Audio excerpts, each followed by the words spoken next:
we create a version of ourselves that wouldn't otherwise exist.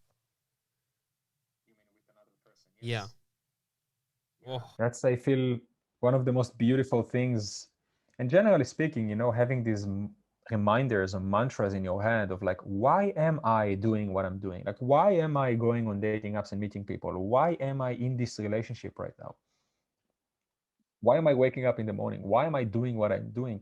To me, it's really beautiful to have these reminders. Like when I wake up in the morning, and it can be just another day in which I wake up and like on automatic pilot, just doing this bunch of tasks that I have to do and making things happen. But sitting down and saying like, whoa, think about it. I am the universe experiencing itself. Holy shit. It puts you in a different state. And I think in relationships as well, having these mantras and reminders is super important. Like, why am I here? Are we here for making kids? Are we here for building a household? Are we here to satisfy our parents? Are we here to sexually gratify each other? What are we here for? And I feel that that mantra of like realizing that we are experiencing each other subjectively and then objectively creating a version of each other, literal version of each other that would not exist otherwise is a beautiful thing, you know.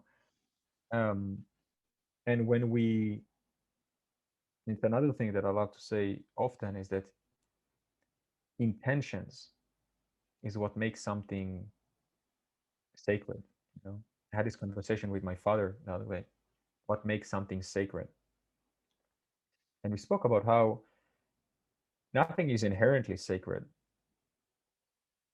but when you may do something that would otherwise be just a mundane thing, like a picture of a saint or like making coffee or having sex, but you make it with intentions of love and reverence and care, and you make it special, that becomes sacred.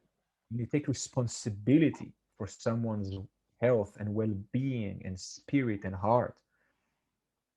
And so we can do all of these things: relationships, sex, business, work, making money, all of these things that we do on a day-to-day, food, but we make them special, we make them sacred, we make them as a means of worship and spiritual practice when we come with powerful intentions. So this is a good intention, like, hey, baby, let's create together a version of each other that is empowered and beautiful and happy and vibrant that otherwise wouldn't have existed in that particular way.